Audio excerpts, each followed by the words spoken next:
Why does every recipe I try need 18 ingredients, including a jar of something paste I'll never use again, but will sit in my fridge for 9 months? I just want dinner in the oven, fast. That's why I love Blue Apron's new one-pan assemble and bake meals. They send you fresh ingredients that are already chopped. All you do is put it all together and bake. That's it.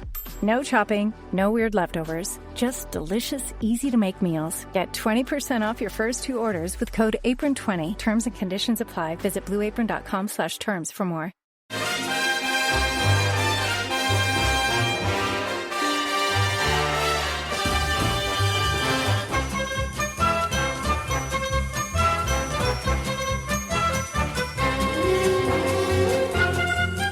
Welcome to Haway The Podcast. It's Martin here, and you join us right in the full-time whistle after Sunderland have exited the Carabao Cup 6-5 on penalties to Huddersfield Town. And let's just start. It's a crap competition that nobody wants to win, and there's absolutely nothing special about winning the Carabao Cup. But anyway, we will see what the lads think of it. I've got a couple of people with me to talk through the action. First up is Brett. How are you, Brett? I'm all right, mate. All things considered, I'm good. As you say, it's a Mickey Mouse competition. You know, it's a Mugs Cup, so you know, yeah, it's not for us. Yeah, we can comfort ourselves with that, can't we? Also joining us, that's everything I've got.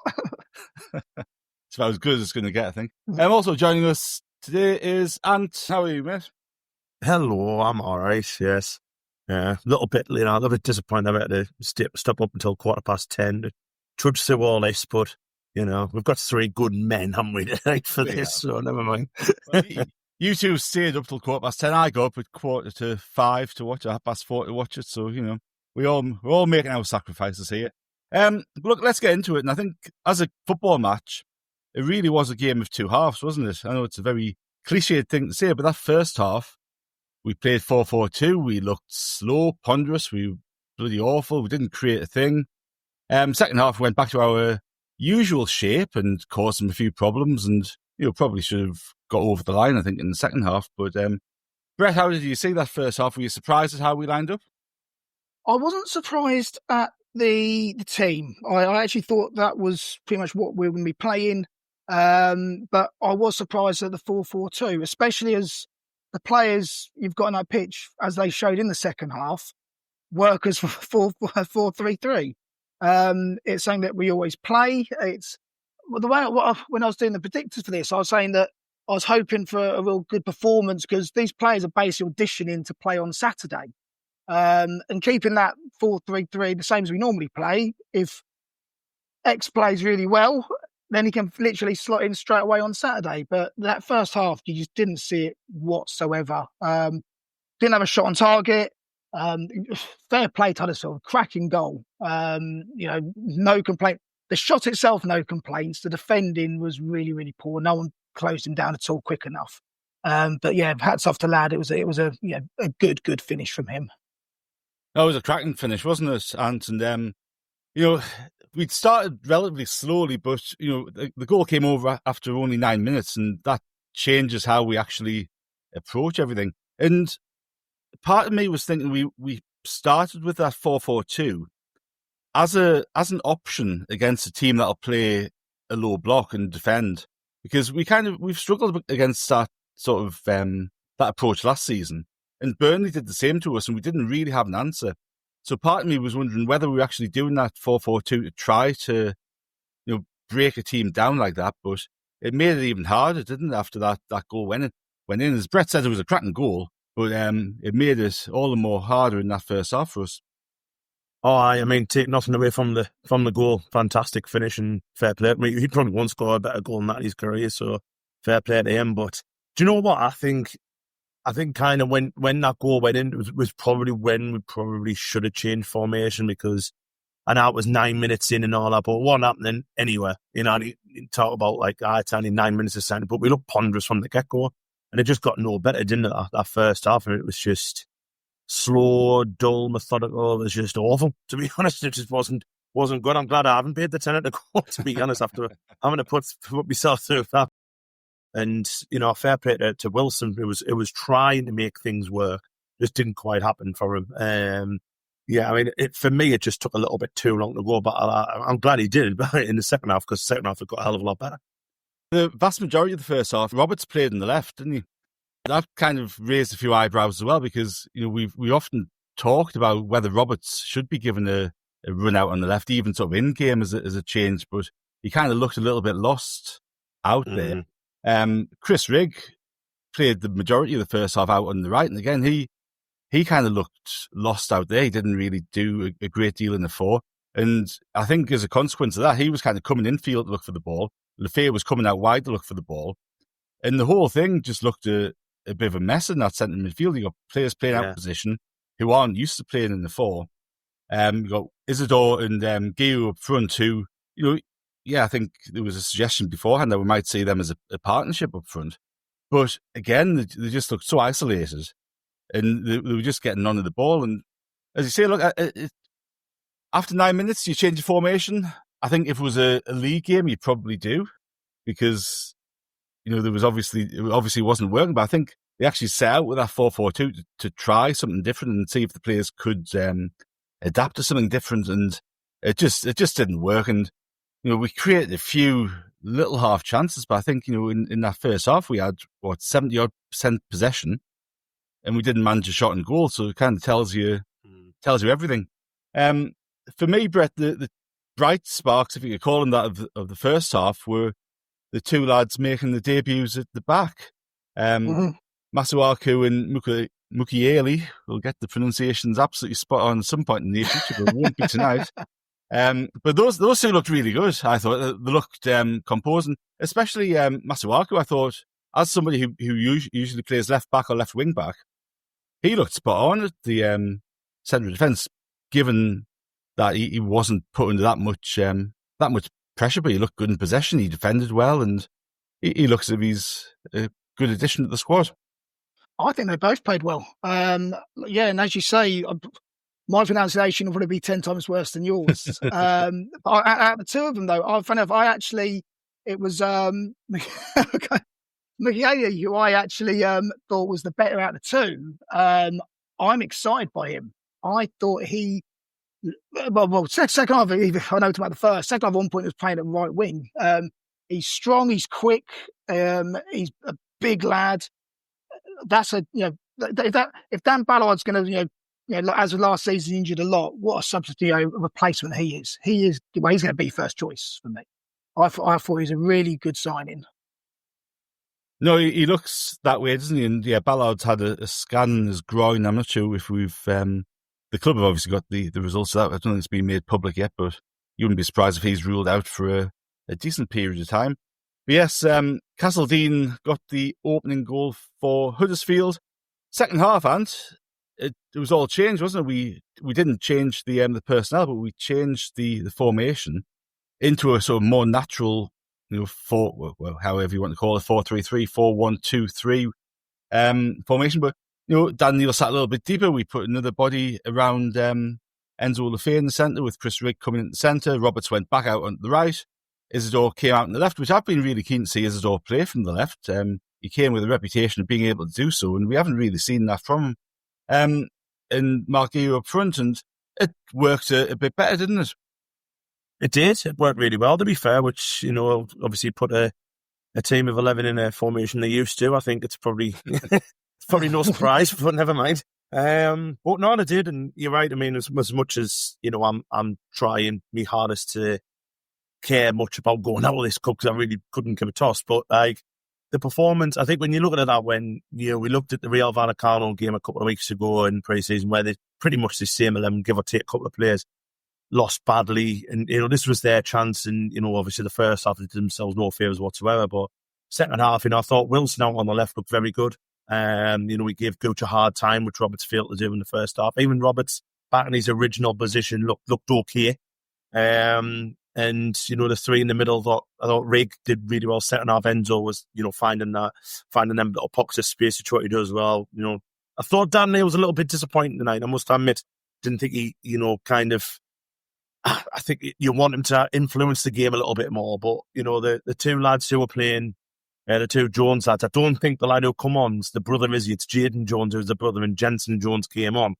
But he looked all right, didn't he? Like bombing forward and stuff. Harrison out on the left, who I thought was solid all game, and the two lads in centre-back were kind of playing more, as an 8 than out else. And as Brett said before, I think one of them was playing on the right wing. So it was really, really good. And obviously, we ended up getting a goal because of it, and thought we could have pushed on for the second. But obviously, with what happened in the crowd, it just nulled any momentum that any team had, wasn't it? Yeah, it did, didn't it? Obviously, it happens, and we hope the lad's okay. But no, I was actually quite pleased with that. The one thing to take from the game is second half it looked a hell of a lot better, and some of them looked decent. So that's all right, I think. Yeah, I'll correct myself because I said there was no changes of personnel, but of course you're quite right. Jayden Jones came on at half-time for Niall Huggins. And there was a point just before half-time, actually, there was a stoppage. And, you're looking at the new lads coming in, and everyone went over to the sideline to have a bit of a debrief, I guess, about what wasn't working. But it was Mukulele was the one who was really vocal in that group. Yeah. He was really animated, wasn't he? He was. With Isidore, you could see the two of them sort of going at each other, not arguing, but there was a lot of hand gestures going on between the two of them. It was a very good discussion going on. Let's put it that way. So, but it's good to see, isn't it? In terms of new players coming into the club, immediately kind of trying to take control of the situation and influence things. But yeah, we eventually got a goal back, but that came after we made a couple of subs, didn't it? Isidore came off, and Mukiele, I'm going to get it right one day, came off as well. And I do think that suggests that they could be in line for a game on Saturday, for a start on Saturday. I think if you look at how we played on Saturday just gone at Burnley, the players who did well and didn't do well, the injuries that we potentially got, I think that was a sign that those two could be in line to start on Saturday, because otherwise you're going to leave them on, aren't you? If you're bothered about winning that game. Isidore hasn't started all season yet.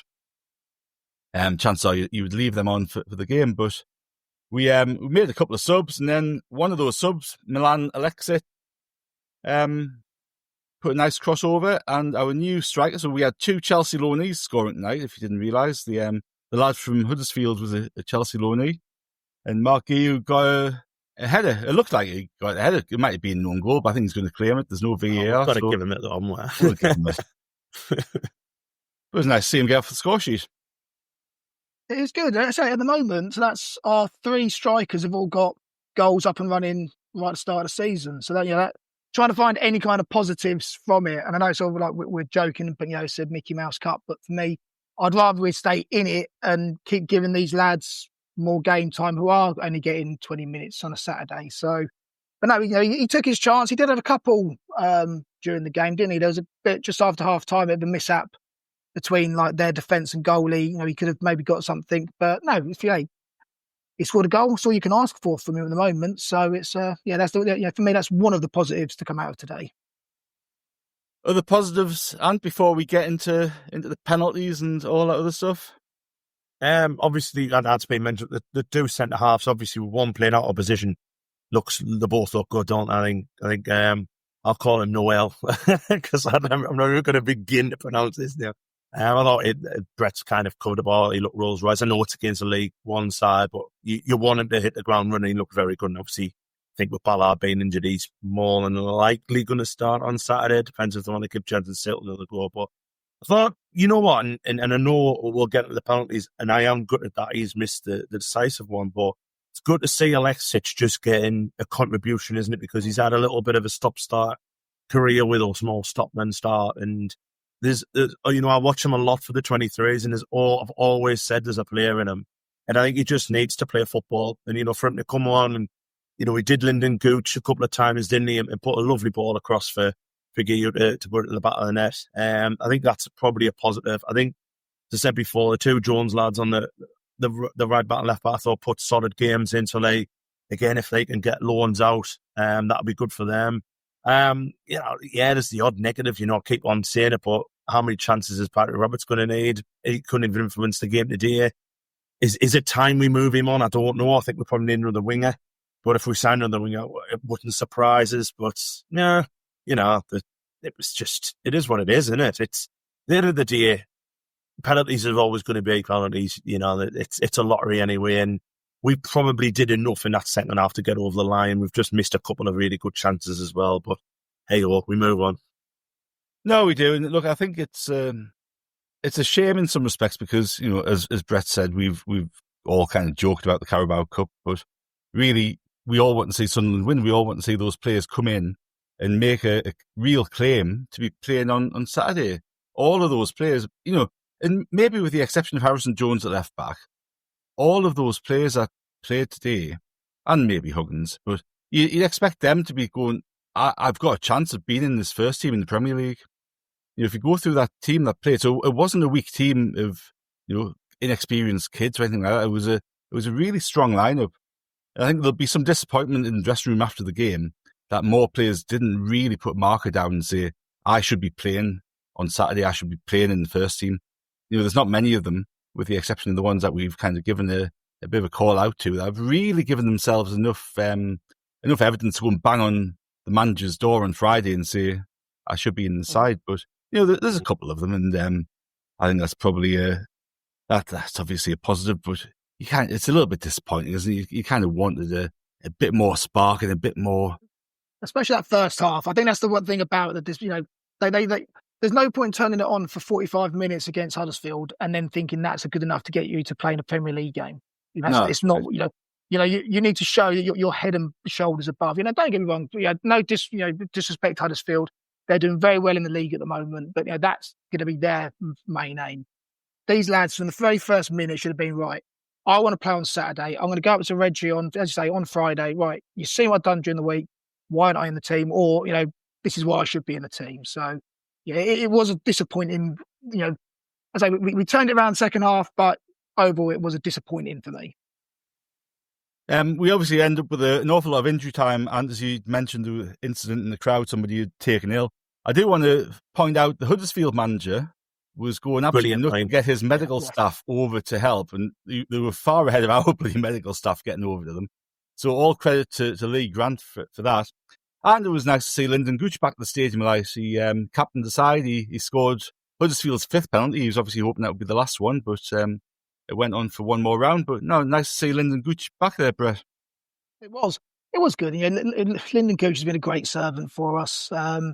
You know, the crowd, you know, I think it was one of those things, you know, as long as you give 100%, it's not always been true, but for him, he always gave 100%, and the fans do appreciate him, and it shows every time he comes back, he gets a good reception. But just say, we touched on the penalties there. That's one of the plus, was the fact we actually managed to score 5, considering we didn't seem to score any last season. Well, you know, it's funny, isn't it? You kind of go, well, you've managed to score 5 of them. There's probably none of those players going to start on Saturday. No. Exception of Jenson, Seelt maybe, but you know, maybe he's a surprise penalty taker that they've identified. Well, look, it was a surprise run-up. You wouldn't put it past him, would you, considering that run-up? You wouldn't put it, you know, it was unbelievable. Unorthodox, wasn't it? We had Mike... Sorry, go on, bro. I was going to say, but when your centre-back starts like doing that, you think, oh, Jesus is going high, wide and over. But we had Michael Bridges on commentary with the match out here, and he said, he said, I have never seen a penalty in all my time playing, or a run-up like that in all of my time playing and commentating. He just, you know, it was pretty casual, wasn't it? But he put it away well, and he got some good power into it. But it reminded us, Martin, of like when you were back at school and the really good kid was up against a really bad kid in goal. And you're just like, well, I'm going to score this, I'll just walk up. It was mad.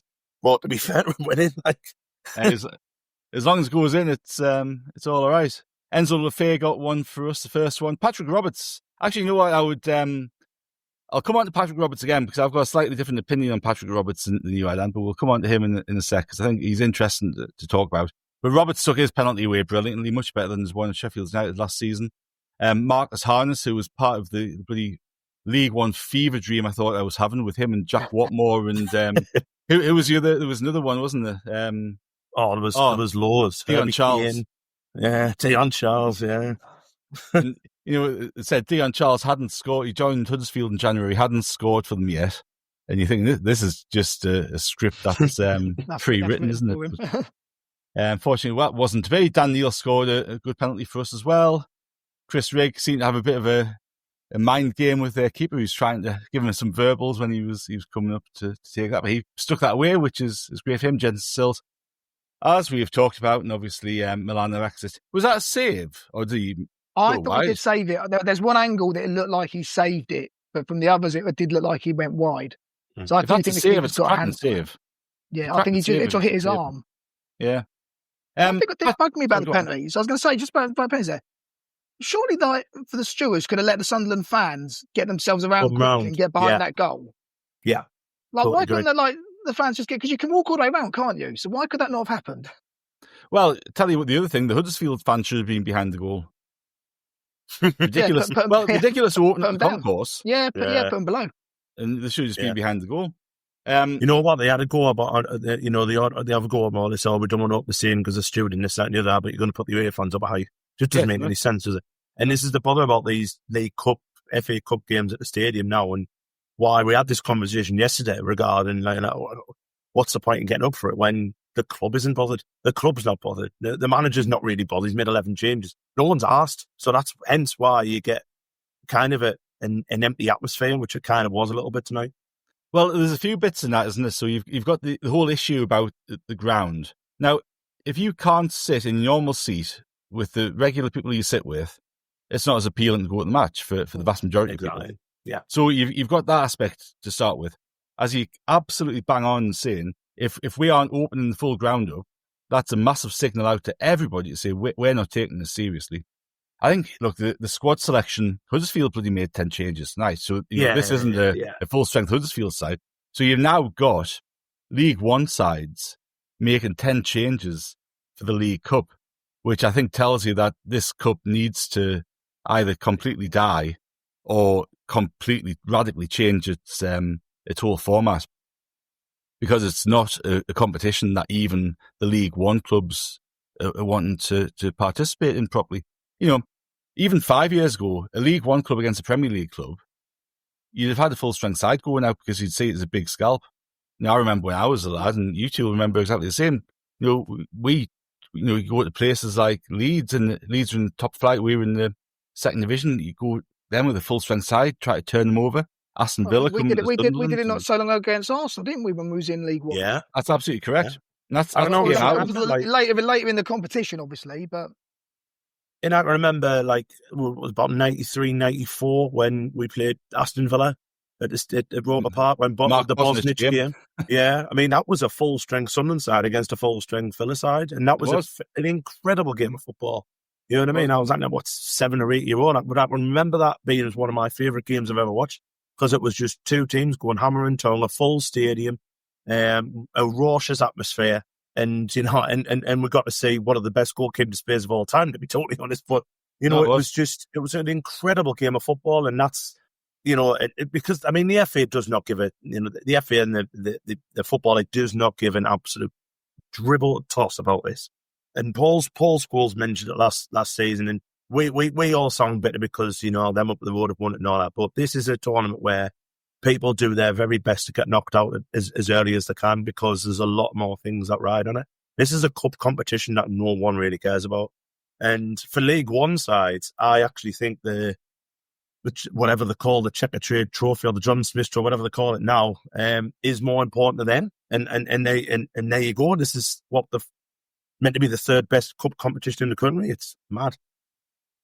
And, I think you can apply similar sort of conversations to the FA Cup, can't you? Because, again, you look at us last season in the FA Cup, ground was half empty, half open, you make a number of changes, don't really want to go through. And I think, it's a whole bigger bloody conversation, isn't it? But the amount of money in football in the league competition, the amount of incentive to get to the Premier League. It's all about the Premier League, isn't it? It's all about the Premier League. Well, it is. And, for whatever reason, nobody's willing to even sacrifice 0.5% because, we wouldn't have wanted to play our full-strength side tonight. And that says everything, doesn't it? If it was a league game, we would have.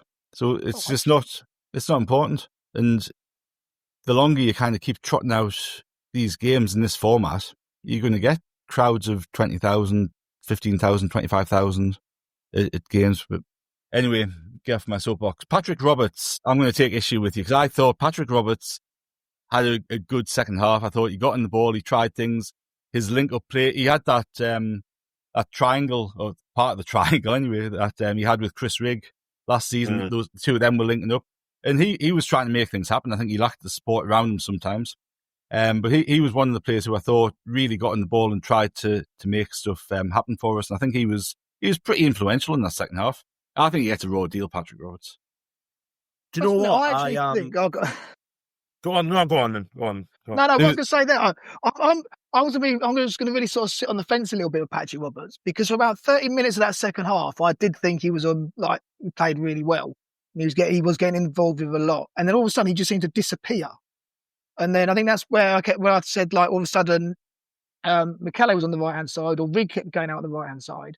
Had a little period where he was just anonymous all of a sudden. So I think when he's on the ball, when he's in the game, he was excellent. But then he just seems to just have those. I don't know if his fitness and his stamina doesn't seem to last 90 minutes. It didn't last season a lot. So I think that's one of his main things, is that he hasn't got the fitness to stay, for he's still a young guy, to last 90 minutes in my eyes. Well, it's kind of like going out at hammer and tongs for 90 minutes. I think he's got the problem, and but is that more down to the type of player he is, where he drifts in and out of games, isn't he? Possibly. Yeah. I mean, I am in agreement with you, Martin, that I do think he gets a raw deal.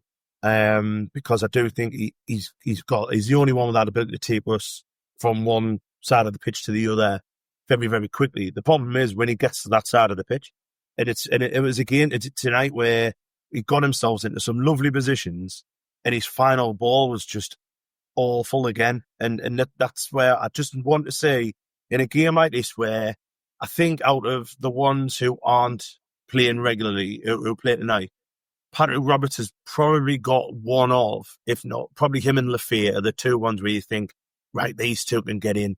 You know, Talby hasn't quite set the division alight yet. I think he's a good player, Talby, don't get us wrong. But like tonight was one where I wanted Patrick Roberts to maybe score, get an assist, really, really make his mark in the game. And I thought Enzo did that to a degree, because he always kept us ticking over. But I just thought Roberts for tonight, I just thought he was too in and out. And I just want him to work on when he gets into that box to stop having nosebleeds and just either have a shot, get a cross in, do something. You know what I mean? And because I'm with you, I like the lad a lot. I think he's a good, honest player. And like I say, he's probably sitting there thinking, I deserve to be in the first 11. But when we've seen him pre-season, we saw it tonight, I just don't think he's done enough yet. No, I don't think he has as well. And he's been sort of similar all the way throughout his Sunderland career, hasn't he? He's so frustrating, because he's almost that little bit that you just want to unlock. And you don't know what it is, but if you could just unlock something else with him, he's got everything else there to be a fantastic player. And it's just not quite sure what it is. But I think I actually think Lafayette struggled in large parts tonight. I thought he didn't influence the game as much as you would hope he would do against the League One side. Yeah, and he did, didn't he, in the second half? Was it when did he get winded, or did something to his ribs or something? It seemed to affect him a little bit, but he got them like first half as well, didn't he? Yeah. He's just got them little deft passes through, which he was doing in the second half, which was letting Enzo go free, wasn't it? And just something like that where I've seen he was always having us ticking over a little bit, but I mean, but that goes to show as well, though, that's why Reggie's playing this 11, and why Sadiqi's probably playing over the Fair, and why Talby at the minute's playing over Roberts, because they're doing more. Right, we will wrap it up there. I think, Brett, one positive from tonight's game, what would it be? I think the centre backs. I think them getting their first bit of a experience in English football, even though a watered down one. I thought they both played. They did play well, and another two good signings that have come in this summer. And Ant, what about you? Oh, Jenson Seelt apparently all day long. But no, I think just a couple of the fringe players. Like I say, I mentioned Jenson Jones, who came on, I thought played really well, actually right back, and a couple of these lads who look as if a good few minutes out on loan might do them the world of good. So yeah, I think we've lost, but I think probably if the second half performance is something to take away from it, so I'm happy enough. No, it'll be interesting. Obviously, we've talked about players kind of playing the way into the first team, but you've got that aspect of players playing for a loan move away. And I think obviously over the next few days we'll see some movement there, and there'll have been a few interested observers from other clubs potentially tonight, keeping an eye on people like Jenson Jones and Harrison Jones and people like that, I'm thinking, who could get a loan move away before the transfer window shuts. So we will conclude things there. Thank you, Brett. Thank you, Ant. And thank you to everybody for listening. We've got podcasts coming at you every day, so keep an eye on the podcast feed, and also keep visiting rokerreport.sbnation.com for all of your Sunderland content. But until tomorrow, it's goodbye from us.